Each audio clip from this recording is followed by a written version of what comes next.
قرآن کریم کی وہ آیتیں جو خامنہ کے جنازے میں انڈیا اور سعودی عرب کے ڈیلیگیشن کے پہنچنے پر پڑھی گئی، آئیے سمجھتے ہیں ان آیتوں کا مطلب کیا ہے اور کیوں پڑھی گئی۔ جب ہندوستانی ڈیلیگیشن ایران پہنچا تو سورہ آل عمران کی آیت نمبر 138 پڑھی گئی۔ بسم اللہ الرحمن الرحیم وَلَا تَهِنُوا وَلَا تَحْزَنُوا وَأَنْتُمُ الْأَعْلَوْنَ إِن كُنتُم مُّؤْمِنِينَ، جس میں اللہ سبحانہ و تعالی فرماتے ہیں، اور بدل نہ ہونا اور نہ غم کرنا، اگر تم سچے مومن ہو تو تم ہی غالب رہو گے۔ مجھے لگتا ہے کہ اس آیت کے ذریعے انڈین مسلمانوں کو پیغام دیا گیا ہے، کیونکہ اس وقت انڈیا کے مسلمانوں کی حالت بد سے بدتر ہو رہی ہے۔ شاید اس آیت کے ذریعے ان کو بتایا گیا ہو کہ اگر تم سچے مومن ہو تو تم ہی غالب رہو گے۔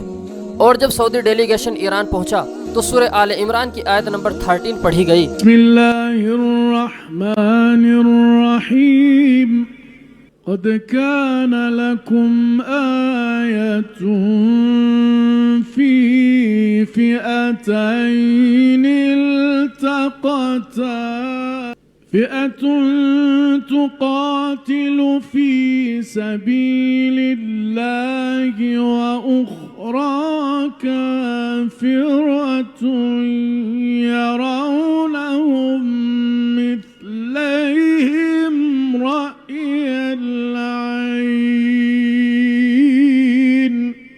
والله يؤيد بنصره من يشاء إن في ذلك لعبرة لأولي الأبصار، جس میں اللہ سبحانہ و تعالی فرماتے ہیں، تمہارے لیے دو گروہوں میں جو جنگ بدر کے دن آپس میں بھیڑ گئے قدرت الہی کی عظیم الشان نشانی تھی۔ ایک گروہ مسلمانوں کا تھا، وہ اللہ کی راہ میں لڑ رہا تھا، اور دوسرا گروہ کافروں کا تھا، وہ ان کو اپنی آنکھوں سے اپنے سے دگنا مشاہدہ کر رہا تھا۔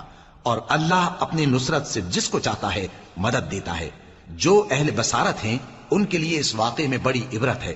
اس آیت کے ذریعے اہل ایران نے اہل عرب کو صاف پیغام دیا ہے کہ تم کن لوگوں کا ساتھ دے رہے تھے، جبکہ تمہارے سامنے یہ بات واضح تھی کہ کون حق پر ہے اور کون حق کے خلاف ہے۔ یہ آیتیں سن کر اہل عرب ہکا بکا رہ گئے، کیونکہ ان کی آفیشیل لینگویج عربی ہے اور عربی میں ہی قرآن پاک نازل ہوا ہے، اس لیے وہ ان آیتوں کا مطلب بہت اچھے سے سمجھ رہے تھے۔